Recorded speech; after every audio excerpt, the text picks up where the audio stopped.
Pagi ini saya akan membawakan renungan dari Amsal 9 ayat 9 dan 10. Coba kita baca sama-sama ya. 1, 2, 3. Berilah orang bijak nasihat, maka ia akan menjadi bijak. Ajarilah orang benar, maka pengetahuannya akan bertambah. Permulaan hikmat adalah takut akan Tuhan, dan mengenal yang Maha Kudus adalah pengertian. Oke.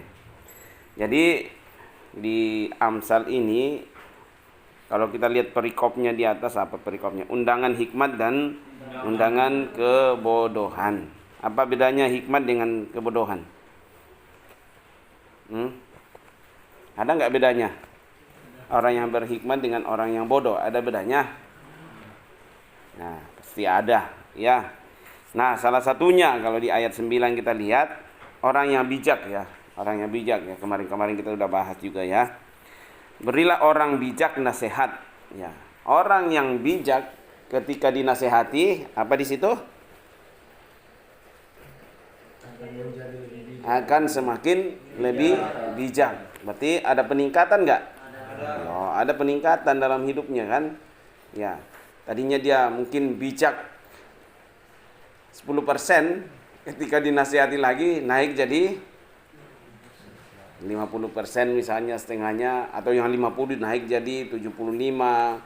Ya, jadi berilah orang bijak nasihat, maka ia akan menjadi lebih bijak. Ya. Dia akan menjadi lebih bijak. Jadi ada orang bijak dan ada juga orang benar, dua ini.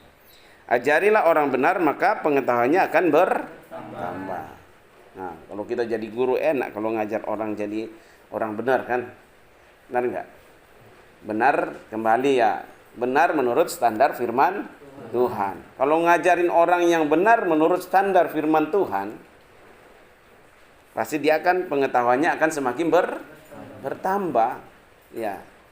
Firman Tuhan katakan, ya, saya yakin dan 100% bahkan 1000% percaya Alkitab itu adalah firman Tuhan. Ya. Apa yang difirmankan Tuhan pasti tidak akan salah, ya. Lewat orang-orang yang sudah dipilih Tuhan menulis Alkitab ini. Berilah orang bijak nasihat, maka ia akan menjadi lebih bijak, ya. Kalau kita menasihati orang, ya, itu bisa dinilai di situ kan. Kalau kita nasihati orang bijak, pasti dia akan lebih bijak. Ya.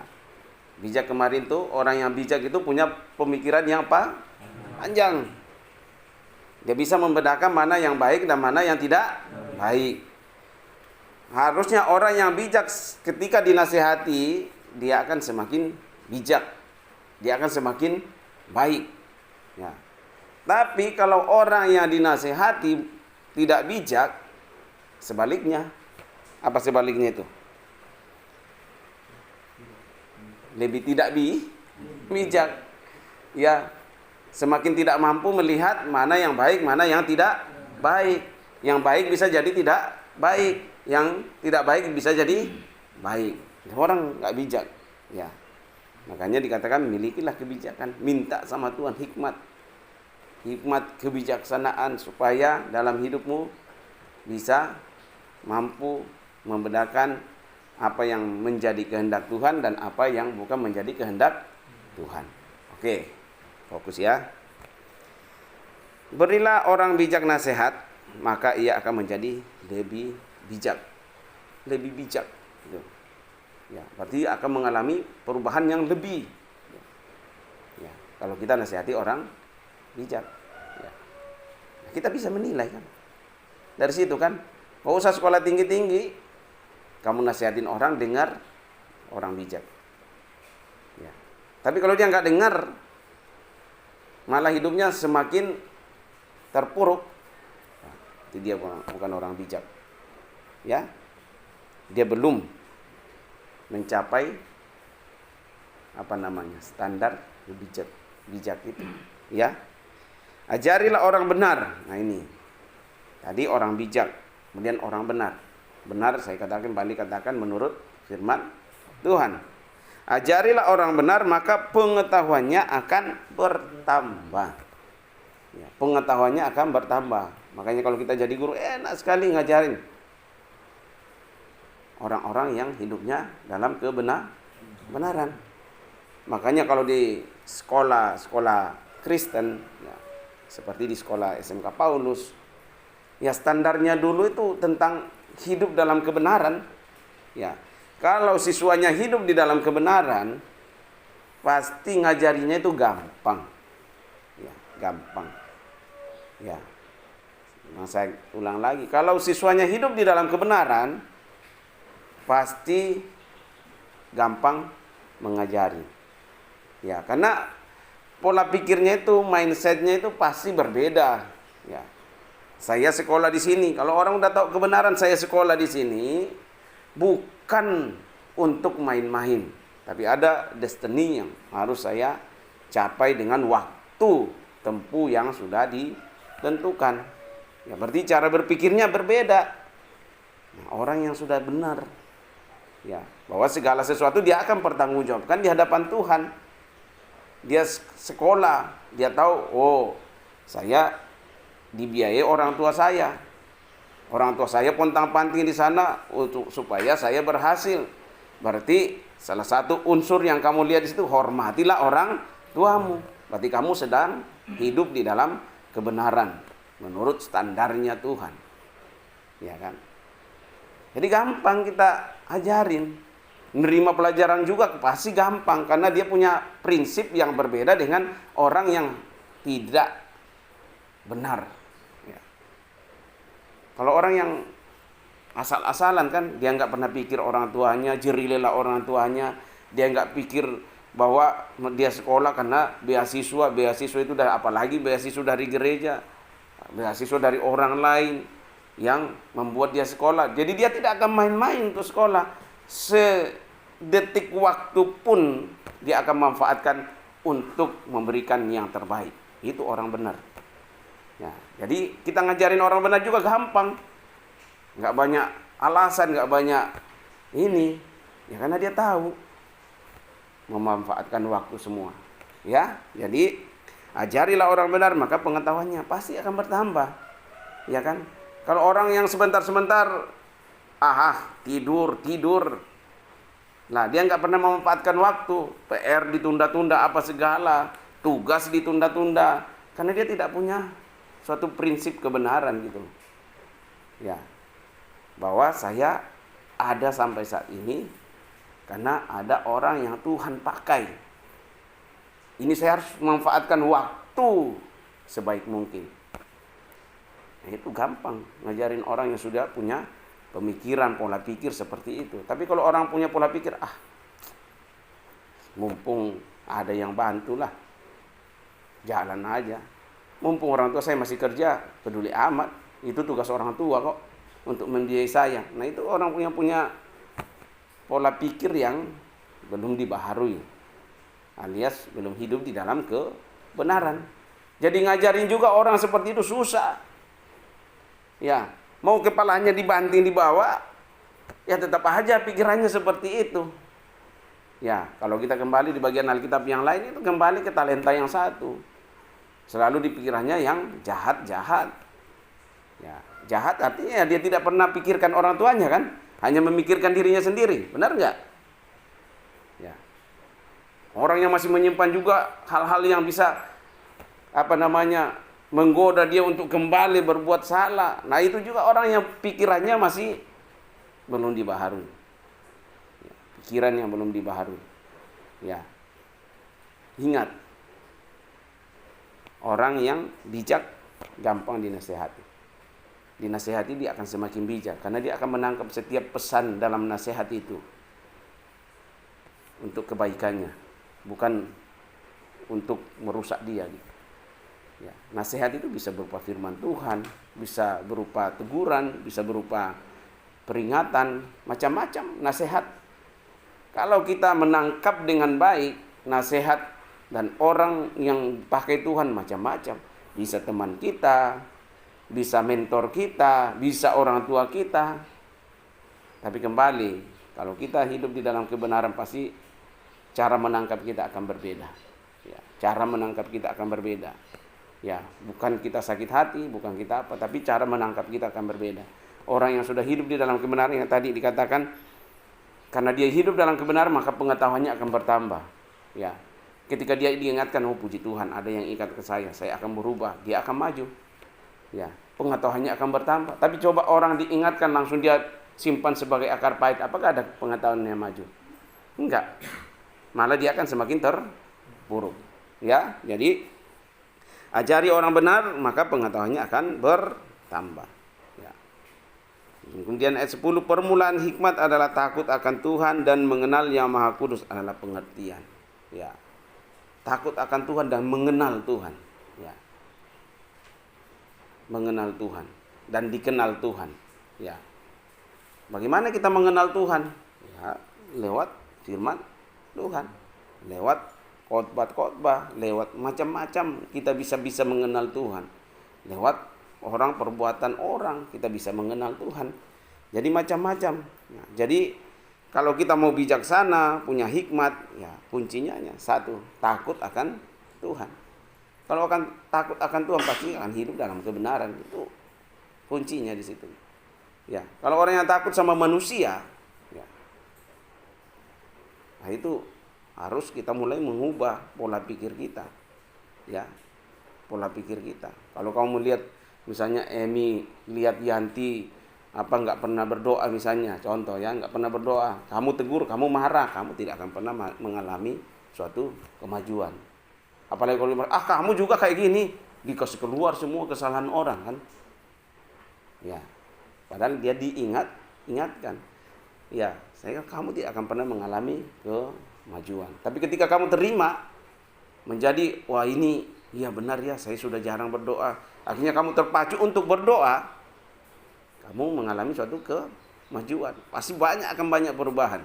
Ya, takut akan Tuhan itu kamu akan berbeda. Ya, Israel tujuan utama, sering saya ulang, Israel tujuan utama dibawa dari Mesir untuk jadi alatnya Tuhan. Dikhususkan, ya, bangsa pilihan yang akan menjadi terang bagi bangsa-bangsa. Karena Tuhan mengasihi bangsa-bangsa. Ya, tapi apa yang terjadi? Israel tidak bisa menjalankan tugasnya untuk menjadi terang bagi bangsa-bangsa. Kalian dipanggil dari berbagai daerah, dikhususkan, dibentuk di tempat ini untuk menjadi terang bagi banyak orang.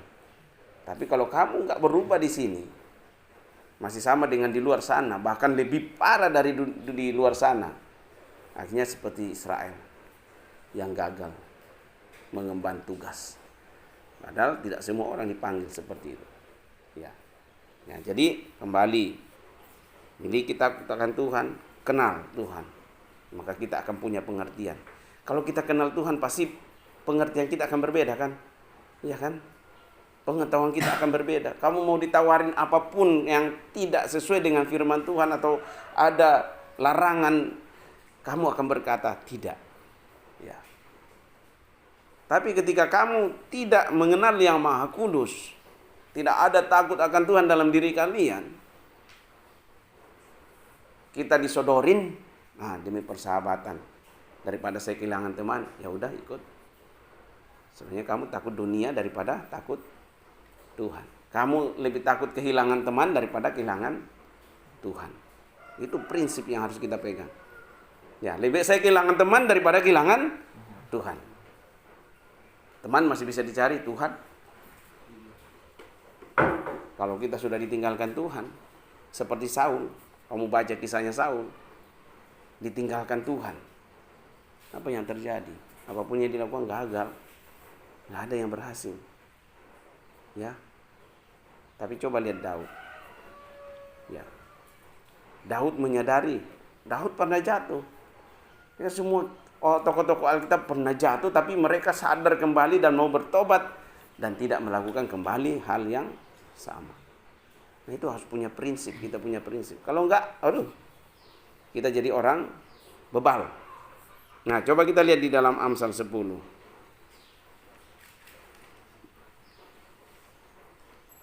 Tadi orang yang bijak kalau dinasihati dia akan semakin bijak. Coba kita lihat Amsal 10 ayat 1. anak yang bijak mendatangkan sukacita kepada ayahnya, tetapi anak yang bebal adalah kedukaan bagi ibunya. Ini gambaran kan. Ya, anak yang bijak mendatangkan sukacita kepada ayahnya. Contoh aja waktu awal-awal kamu datang, apalagi yang dari Sulawesi, mendengar kabar perubahan-perubahan yang kamu alami, semua orang tuamu bersaksi di gereja. Puji Tuhan, apa sih? Tapi ketika jatuh, apa yang terjadi? Semua menangis, apalagi ibumu. Ya, ibumu. Ya saya nggak tahu yang di Cikarang. Kalau mamanya Emi mah katanya nggak apa-apa lah, masih muda. Gitu kan. Nah, beda-beda punya prinsip. Tapi yang dari Sulawesi, bukan saya membedakan apa sih, tapi itu fakta yang terjadi kan. Ya. Mamamu apa yang nangis-nangis mamamu kan? Mau ngulangi lagi yang sama. Nah, kalau enggak benar kita. Jangan kita simpan-simpan lagi hal-hal yang bisa membuat kita jatuh lagi. Singkirkan semua. Ya. Benar enggak? Ya. Sama saya pernah ke Makassar tuh. Saya nginap di salah satu rumah mahasiswa STT karena di STT salah satu STT di Makassar tuh besar, ribuan mahasiswanya, tapi boleh tinggal di luar kos. Semua di deret itu botol-botol minuman, rokok, semua merek di situ. Padahal ini sekolah teologi. Ya. Dengan melihat itu, apa nggak mengingatkan kita untuk kembali? Benar nggak? Hah? Coba kalau orang jatuh dalam pornografi, lihat gambar-gambar gitu. Kalau gambar-gambar itu masih disimpan, suatu waktu dia bongkar bukunya, dia lihat lagi, apa nggak berpikiran lagi ke sana? Benar nggak? Tapi kalau dibakar semua, nah itu bisa dipakai jadi jembatan untuk kembali gitu. Ya. Sama dengan jimat-jimat itu. Kalau jimat itu nggak dibakar, makanya kalau pelepasan itu semua harus dibakar. Nggak ada yang tersisa.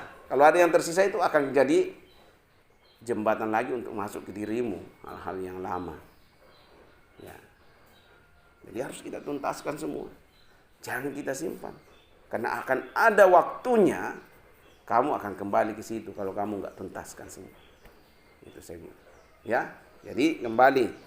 Anak yang bijak, ya, itulah orang bijak. Kalau orang bijak, ngapain saya simpan ini jimat lagi ya? Ini kan nggak ada hubungannya lagi dengan saya. Harusnya dibuang, dibakar. Nanti suatu waktu saya ingat lagi, saya kembali lagi. Mungkin saya lagi jatuh, saya sakit hati sama orang. Kayaknya Tuhan nggak tolong saya, lebih baik saya kembali ke situ. Bisa saja terjadi seperti itu. Ya kan? Nangkap ya. Jadi hati-hati. Ya. Sama kalau kita punya pacar dan barangnya kita simpan, walaupun kita katakan kita sudah putus, tapi kita ingat barangnya, apa kamu nggak ingat dia? Hah? Kalau kamu punya pacar, contoh, kamu dikasih barang, walaupun kamu putus, kamu masih ingat nggak barangnya? Masih kan? Ingat dia nggak? Iya. Kalau kita kadang putus, buang semua. Kalau kita putus dengan kuasa kegelapan, singkirkan alat-alat yang dia bisa membawa kita kembali ke sana. Ya. Kalau kita putus dengan dunia, ya dalam istilah rohani ya, putuskanlah semua hal-hal yang duniawi yang bisa membawa kita kembali ke sana. Kalau kita tahu kelemahan kita di rokok misalnya, ya jangan kita simpan rokok lagi. Suatu waktu itu akan mengundang kita lagi. Mungkin kita lagi lemah, lagi ini. Kita lihat itu nggak ada orang, kita kembali lagi ke sana. Nah, ini tuntaskan semua, ya. Emi sudah dibuang itu, sudah dikasih bunda. Ya, jangan ada disimpan-simpan lagi. Ya, pemberian-pemberian yang bisa membuat kita jatuh lagi. Ya, jadi ingat, anak yang bijak mendatangkan sukacita, kebahagiaan. Ya, anak yang punya hikmat, anak yang punya ini kepada ayahnya. Tapi sebaliknya, anak yang bebal, ya, tidak mau diajar, akan mendatangkan kesedihan bagi ibunya. Kalau istilah orang, jangan pernah kamu membuat ibumu meneteskan air mata. Kalau ibumu sampai meneteskan air mata, berarti hatinya itu luka sekali. Ya, ingat itu ya. Kalau ibu kita sampai meneteskan air mata, berarti dia udah nggak tahan. Ya, dia udah nggak tahan. Ya, dengan apa yang dia tanggung berat gitu. Ya. Mungkin kita waktu dikandung, ibu kita bisa tahan sakit penyakit, dia tahan gitu. 9 bulan dia bisa tahan. Dia flu nggak boleh makan obat. Dia sakit gigi nggak boleh makan obat karena dia pikirin kita yang ada di perut. Kalau dia egois, dia pikirin dirinya sendiri, dia yang penting saya sembuh, apalagi sakit gigi. Dia makan obat, apalagi kalau masih kandungan masih awal-awal, bisa cacat itu bayi di dalam. Ya, bisa cacat.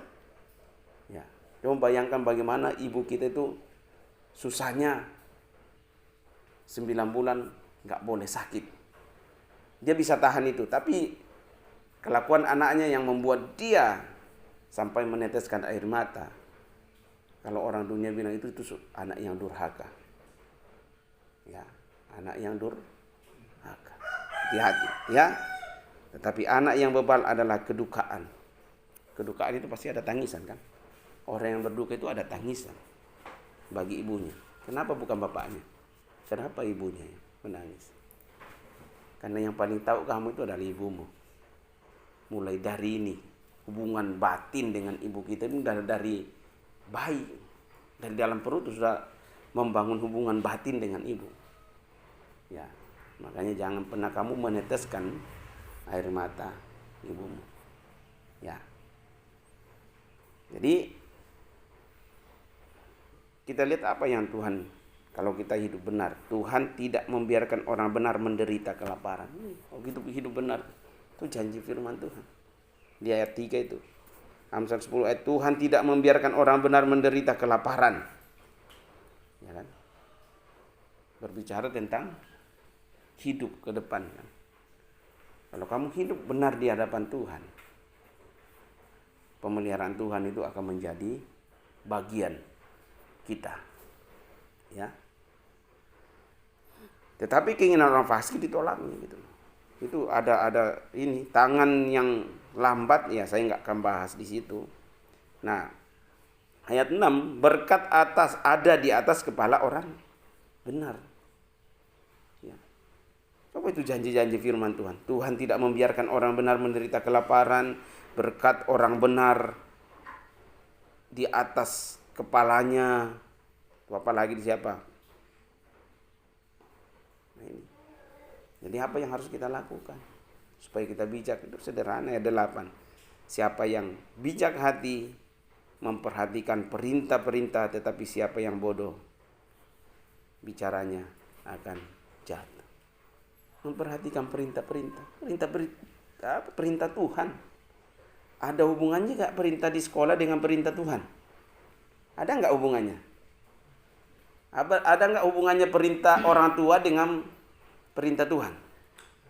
Ada nggak? Ada hubungannya. Kalau perintah sekolah hubungannya dengan Tuhan apa? Kalau kamu melanggar tata tertib sekolah, apakah hanya sekedar melanggar tata tertib sekolah atau melanggar tata tertib Tuhan juga? Nah ini pola pikir yang harus kita bangun. Apakah kamu melanggar peraturan sekolah, kamu juga melanggar peraturannya Tuhan? Hah? Melanggar nggak? Melanggar nggak? Kok ragu-ragu? Melanggar nggak? Taunya dari mana melanggar? Nah ini yang pemikiran yang harus luas supaya kamu paham. Ya. Jadi ketika kamu mau melanggar di sekolah, kamu kembali melihat Tuhan. Ya. Pelanggarannya di mana? Kembali ke 10 hukum. Hormatilah orang tuamu. Di sekolah siapa orang tuamu? Siapa yang buat peraturan di sekolah? Kalau kamu melanggar peraturan sekolah, siapa yang kamu langgar? Peraturan siapa yang kamu langgar? Hah? Peraturan siapa yang kamu langgar? Tuhan. Hormatilah orang tuh. Wah. Ya kan? Di asrama ada peraturan. Kalau kamu melanggar peraturan Tuhan enggak? Tahu dari mana? Ya. Orang tuamu di asrama yang membimbing kamu itu orang tuamu bukan? Ya, orang tuamu selama 3 tahun. Ya. Hubungannya dengan Tuhan apa? Hormatilah orang tuamu. Jadi kalau kau melanggar, menghormati enggak? Enggak. Nah, itu yang dikatakan tadi di awal itu, orang benar apa? Ajarilah orang benar, maka pengetahuannya akan bertambah. Karena dia tidak melihat secara sempit. Saya langgar peraturan asrama, kan cuma peraturan asrama paling Pak Andre yang buat, Ibu Lydia yang buat. Lah, enggak apa-apa, dia manusia kok. Dia enggak melihat secara luas. Bahwa mentormu di asrama, Bapak Ibu asrama itu adalah orang tuamu. Apa hubungannya dengan perintah Tuhan? Hormatilah orang tuamu. Berarti kalau saya melanggar peraturan asrama, saya melanggar peraturannya Tuhan. Nah, orang yang punya pemikiran luas seperti itu gampang sekali diajari. Karena dia tidak akan banyak alasan, dia tidak akan banyak argumen. Ya, benar. Sesuai dengan firman Tuhan. Ajarilah orang benar, maka pengetahuannya akan bertambah. Kita ajarin, dia akan bertambah. Ya. Sama kalau orang, kamu belajar baik-baik supaya kamu jadi presiden nanti. Jawabannya apa? Ngapain juga belajar, sudah ada presiden. Ya. Kamu belajar supaya kamu jadi direktur. Ngapain juga belajar, sudah banyak jadi direktur. Orang yang sempit cara berpikirnya. Presiden bisa mati enggak? Bisa diganti enggak? Direktur bisa mati enggak? Bisa diganti enggak? Nah, kalau orang punya pemikiran yang luas, itu diajarin dia akan bertambah pengetahuannya. Oke, nangkap ya? Nangkap ya? Ya. Ini kalau kuliah ini berapa SKS ini? Ya, semacam seminar. Ya, jadi kembali ke firman Tuhan awal, berilah orang bijak nasihat, maka ia akan menjadi lebih bijak. Ya, saya harapkan kalian itu menjadi orang yang bijak.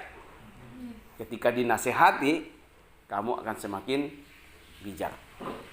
Harapan saya, kamu jadi orang yang benar. Supaya ketika diajarin, pengetahuanmu semakin bertambah.